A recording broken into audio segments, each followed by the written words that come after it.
One of the most important questions of our lives is how we can truly find ourselves, how we can discover who we really are beneath all the layers of social conditioning. This search for authenticity is at the heart of human existence and has occupied philosophers throughout history. In our journey to answer this fundamental question, we turn to Friedrich Nietzsche, one of the most revolutionary thinkers of all time and a forerunner of existentialist philosophy.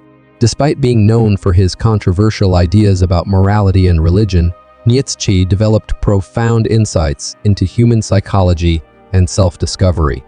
His work has transformed the lives of countless individuals, from psychologists to artists, from scholars to everyday people seeking meaning.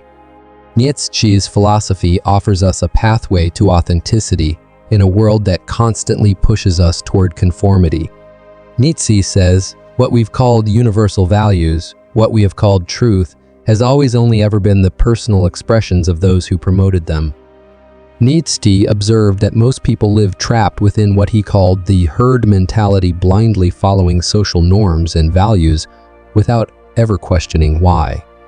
Like actual herds of animals, this mentality pushes us toward sameness, comfort, and the preservation of the status quo. The moral code that governs society wasn't handed down from the heavens, it was created by specific individuals and then imposed on everyone else so that behavior could be controlled and predicted.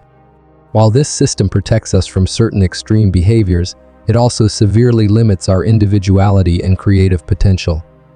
Think about it. How many times have you stopped yourself from doing something simply because that's not how things are done? Or what would people think? This rigid moral structure doesn't just exist in big institutions. It's reinforced daily by the people around us who fear standing out from the group. This dynamic plays out everywhere in our lives. Whether it was Galileo being persecuted for challenging scientific orthodoxy, or you being mocked by classmates for having different interests, the pattern is the same: those who differ from the norm face ridicule and rejection. The herd consists of people who have suppressed their own creativity, dreams, and potential. They often feel threatened by anyone who exhibits these qualities because it reminds them of what they've given up. They're afraid of change and afraid to admit that they haven't realized their own potential. Although breaking free from the herd is frightening, you must not let yourself be dragged down by other people's limitations. Instead, you need to find your own path, leave the collective behind, and shine so brightly that your authenticity cannot be ignored. Start by questioning those negative voices you've internalized from your past. The parent who said you weren't good enough, the teacher who dismissed your ideas, the partner who controlled your choices. They likely tried to limit you because your potential threatened them in some way. Being strong-minded and courageous helps you face the discomfort of stepping outside your comfort zone, a necessary part of discovering who you really are beneath all the social conditioning. In the words of Nietzsche, no price is too high to pay for the privilege of owning yourself. Our natural instinct is to avoid all forms of pain and discomfort. Modern technology and convenience have made us increasingly intolerant of suffering. We've forgotten that difficulty is an integral part of meaningful growth. According to Nietzsche, it's only by willingly facing life's challenges that we develop spiritually and psychologically.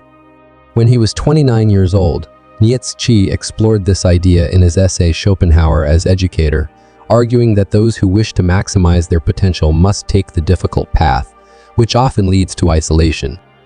Being a loner isn't easy, but it's one of the prices you must pay for authentic self-ownership. To prevent yourself from being overwhelmed by societal pressures, you sometimes need to distance yourself from others. This pursuit of freedom can create real difficulties in your life, yet you should refuse the easy path and embrace the challenging quest of becoming yourself, no matter how frightening it might be. True freedom means not being controlled by your physiological and psychological impulses. When you feel a strong emotional urge like lashing out in anger or seeking approval, you must first become conscious of this impulse and then decide whether to act on it rather than being driven by it automatically. While Nietzsche's approach might sound similar to modern self-help advice, the difference is profound. Today's motivational speakers typically focus on self-improvement to achieve external success, wealth, status, relationships. Nietzsche is concerned with something much deeper: an inner battle to discover your authentic self beneath social conditioning.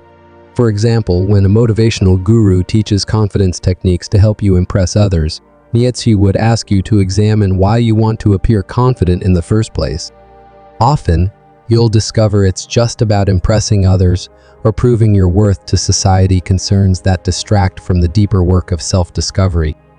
This introspection might well make you a loner. Refusing to compromise your authenticity will inevitably create conflict with people who prefer the comfortable version of you that fits their expectations. It means potentially changing your lifestyle, reassessing relationships, confronting your deepest fears, and rising above limiting beliefs. Nietzsche encourages us to challenge our own demons, not to eliminate them, but to understand the deeper meaning they contain. You need to experience life directly, with full consciousness, emerging with a stronger character and richer inner world. The state of genuine self-ownership requires finding your inner genius, that unique combination of values, passions, and perspectives that makes you who you are. This means walking a path no one else has walked before, since no one can discover your authentic self on your behalf. To quote Nietzsche, "He who has a why can bear almost any how." Nietzsche's philosophy encourages us to say yes to whatever gives our individual lives meaning, the things we personally find valuable, not what others tell us should matter. This was especially important in Nietzsche's time, when traditional sources of meaning were beginning to fade. In previous eras, the meaning of existence was largely provided by religion. However, Nietzsche recognized that in an increasingly secular and scientific society, many people could no longer find meaning through religious belief. This concerned him deeply, as he feared people would fall into nihilism, a state of apathy and unwillingness to find purpose in life. To combat this existential crisis, Nietzsche offered 3 approaches to creating personal meaning. His first suggestion was to engage deeply with philosophy, art, music, literature, and other humanities as replacements for the psychological benefits that religion once provided. These disciplines help us contextualize our sufferings, understand our efforts, and recognize the universal aspects of human experience. The key is seeing these subjects not just as academic studies, but as practical tools for living. Rather than reading history merely for facts, we should seek what those facts tell us about human nature. Instead of viewing tragic plays purely as entertainment, we should recognize how they help us comprehend the beauty that can exist even in sad events.